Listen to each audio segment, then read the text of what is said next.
하나님 말씀 시편 142편입니다. 시편 142편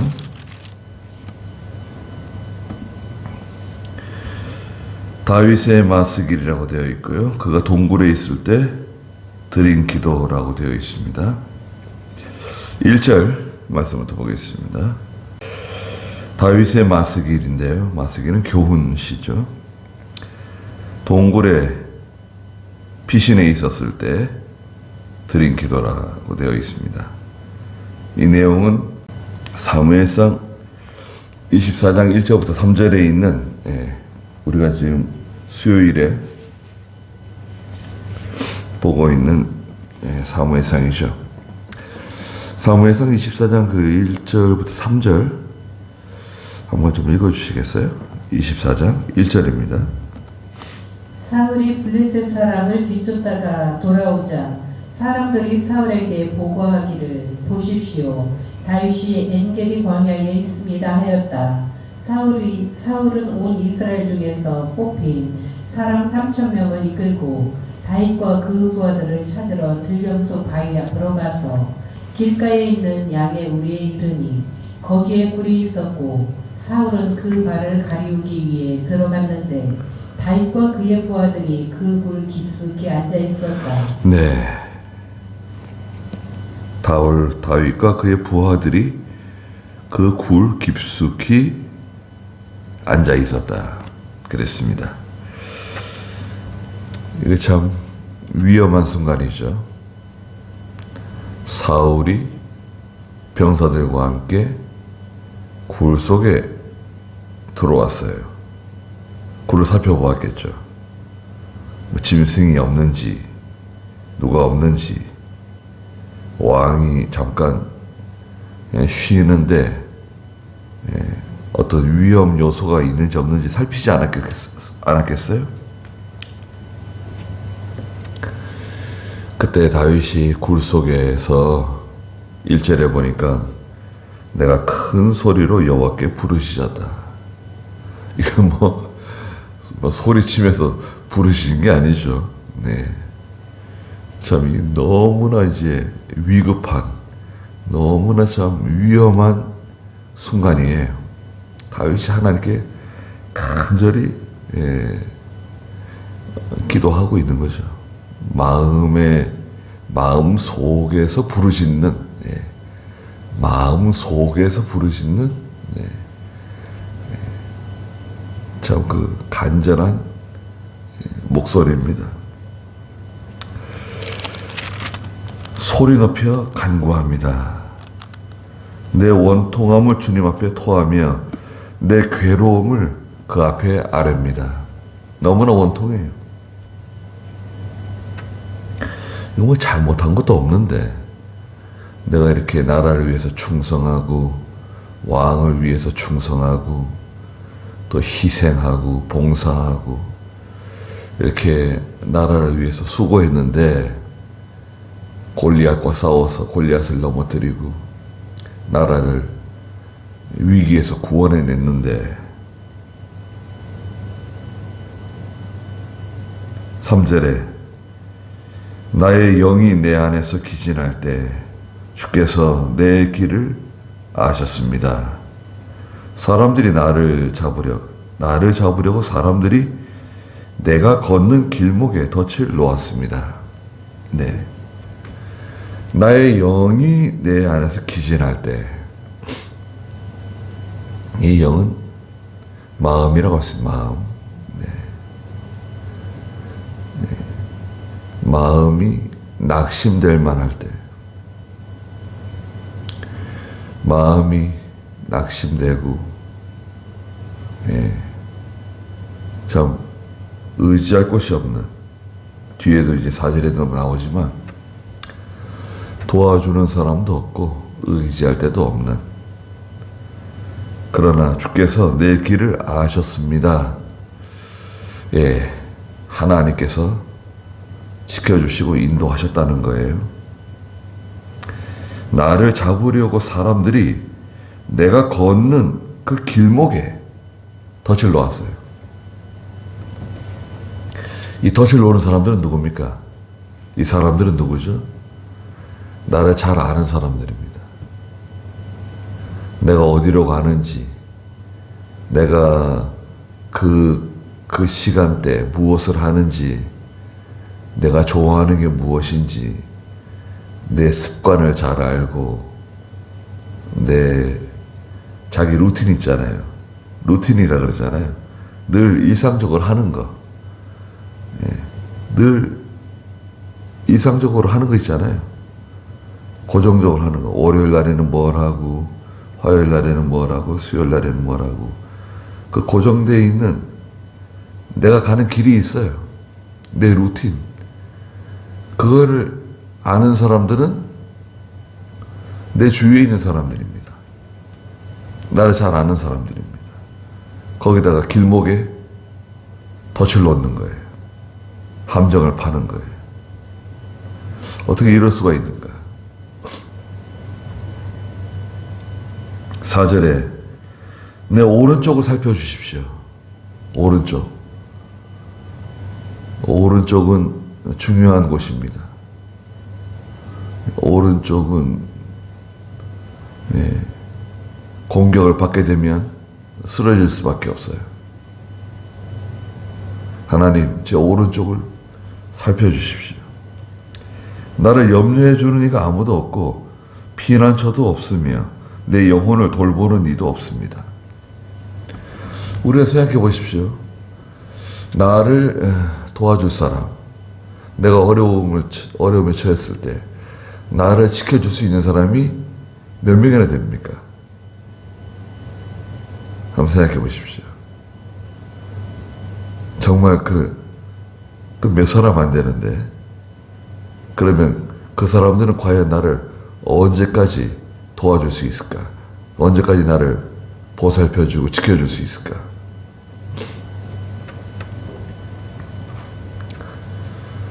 사람들은요, 자기 한 사람, 자기 몸 건사하는 것도 쉽지 않아요. 다른 사람까지 챙겨주는 거, 그게 어렵습니다. 또 특히 우리 한국 사회 같은 경우에 이렇게 모든 환경이 빨리빨리 변하는, 시대가 막 빨리빨리 변하는 이런 환경에서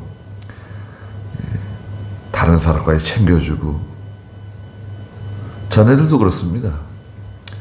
자녀들도 부모를 돌보는 게 쉽지 않아요.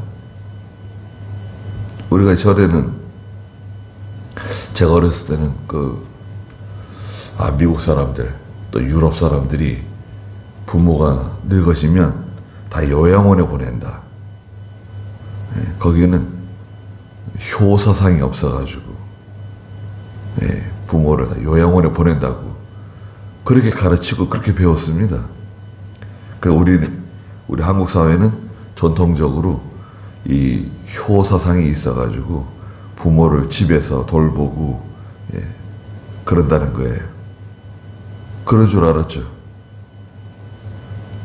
그 시간이 지나서 보니까 요양원에 보내지 않으면 안 되는 사회가 된 거예요. 돌봐줄 사람이 없어요. 다 나가서 일을 하니까. 일하지 않으면 생활이 안 되니까. 수입이 많다 하더라도 그만큼 지출이 많고 생활이 빠듯해요. 게다가 집에서 늙은 부모를 돌본다? 활동할 수 있으면 괜찮은데 활동도 못하고 누워있는 부모를 돌본다? 그건 자녀라도 쉽지 않아요. 자녀도 집에서 돌보는 거 쉽지 않습니다. 자녀가 아파도 집에서 돌보는 것은 좋아하지 않을걸요? 사람들이 집에서 돌보고 케어하는 거 쉽지도 않지만 좋아하지도 않을 거예요. 비용이 좀 들더라도 병원에 보내든지 어떤 요양할 수 있는 곳에 보내든지 하지. 그러면 그 요양원에 내가 있다고 생각해 보세요. 그러면 그때부터는 완전히 다른 세상이 됩니다. 내가 먹고 싶은 것도 먹지 못하고 가고 싶은 데도 가지 못하고 완전히 다른 세상이 되는 거예요. 몸이 건강해져가지고 밖으로 나가면 다른 문제지만 몸이 점점 조금씩 안 좋아진다고 하면 돌봐줄 사람은 아무도 없는 거예요.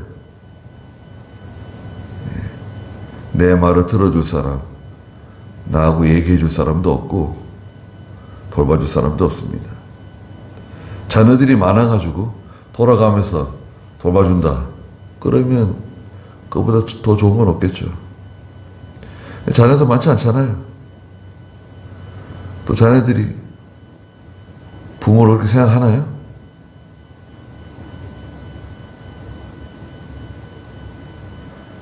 나를 염려해주는 이가 아무도 없다.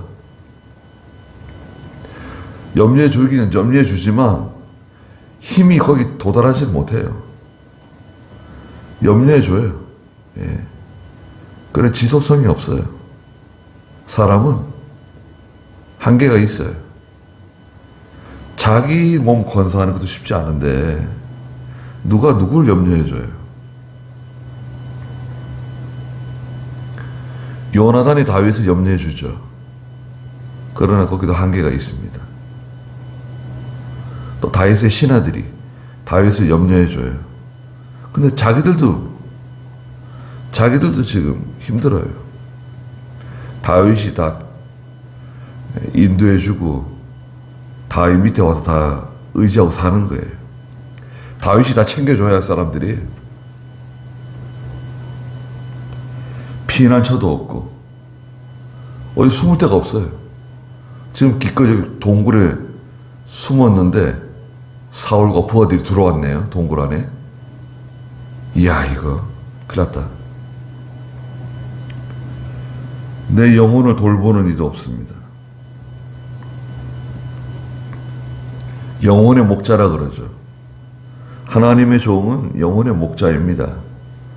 하나님의 종.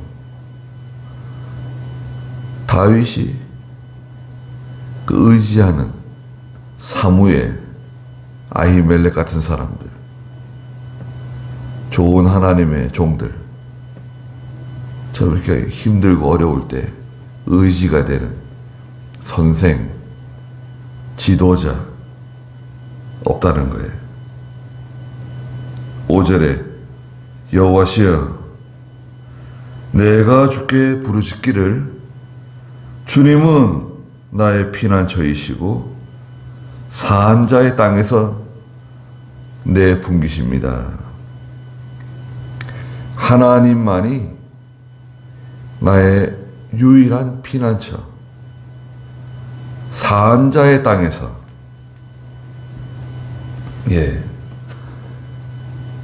생존 세계에서 이 지상에서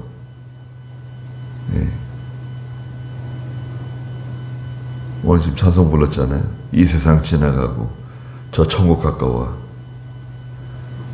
살아있는 내가 생존한 이 세상에서 유일한 분깃.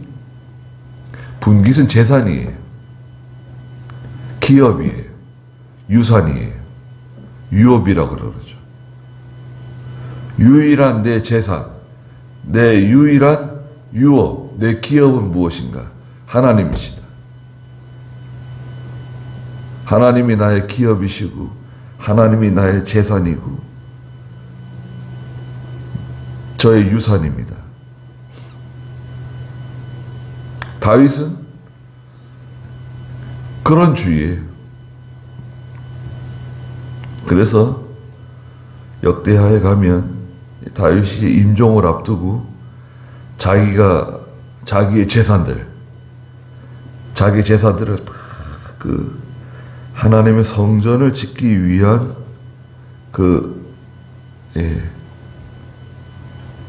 마중물 성전 짓는 데 쓰라고 다 내놓잖아요.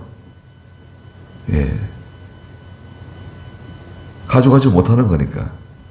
하나님께서 내가 살아있는 동안에 이렇게 많은 것을 주셨습니다. 이제 솔로몬이 성전 지을 때 이걸 다 사용하라고 내놓는 장면이 나오죠. 6절에 나의 부르짖음을 들어주소서. 나는 너무나 비천합니다. 나를 박해하는 자들에게서 나를 건져주소서. 그들은 나보다 강합니다. 내 영혼을 감옥에서 끌어내시어 나로 주님의 이름에 감사하게 하소서. 지금 다윗이 있는 곳은 감옥과 같아요. 지금 이 굴속이 마치 감옥 같아요. 갇혀 있습니다. 밖에는 다윗의 신하들, 부하들이 진을 치고 있고, 사울은 굴 안에 들어와 있고, 야, 이거 어떻게 하냐? 까딱 잘못하고 우리가 들키면 이제 완전히 끝장나는 거다. 아무런 희망이 없다. 얼마나 간절할까요?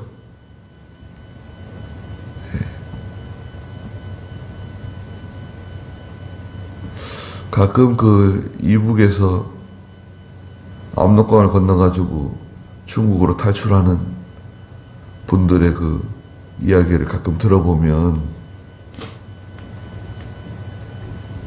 그 참 애절한 일들이 많이 있더라고요. 아이가 울지 않게 하려고 수면제를 먹이고 그 참 강을 건너는데 아버지가 빠졌다는 거예요. 얼음에서.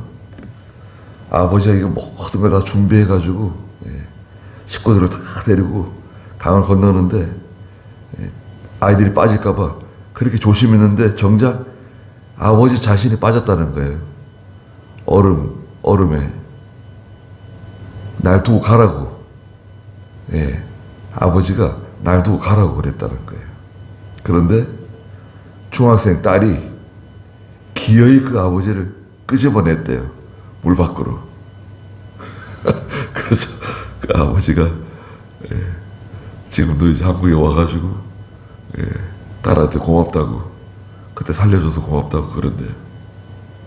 아니 그게 아니라, 아니 아빠가 우리 식구를 구원해내려고 그렇게 애를 쓰셨는데 어떻게 아빠를 그 차가운 물에다가 두고 갈 수 있냐. 그래서 초인적인 그 어린 딸에게서 초인적인 힘이 나와가지고 아버지를 끄집어냈다는 거예요. 네. 야, 참.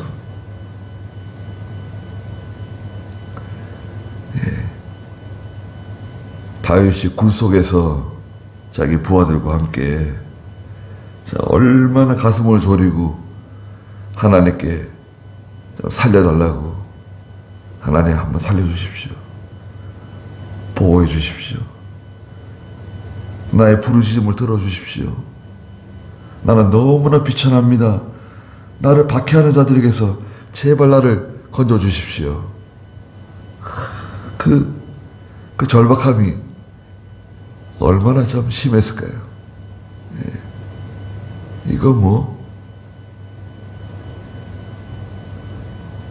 제발 이 감옥에서 저를 끌어내셔서 나로 주님의 이름에 감사할 수 있도록 해주십시오. 지금 감옥이에요. 이제 감옥 같아요. 그런 때가 있잖아요. 옴짝달싹할 수 없는 그런 처지. 이렇게도 할 수 없고 저렇게도 할 수 없고, 경제적으로 어려움 당했을 때, 또 몸이 아파서 아무것도 할 수 없을 때, 또 자녀들로 인해서 어려운 가운데 처했을 때 감옥에 갇힌 것처럼 느껴질 때가 있잖아요. 주께서 내게 은혜를 베푸시니 의인들이 나를 둘러쌀 것입니다. 내게 은혜를 베풀어 주시는 분은 하나님밖에 없다. 구원을 베풀어 주시는 분도 하나님밖에 없습니다. 얼마나 원통합니까? 2절에 있는 것처럼 내 원통함을 주님 앞에 토하며 내 괴로움을 그 앞에 아뢰입니다. 얼마나 참 원통하고 얼마나 괴롭습니까? 하나님께 엎드릴 수밖에 없어요.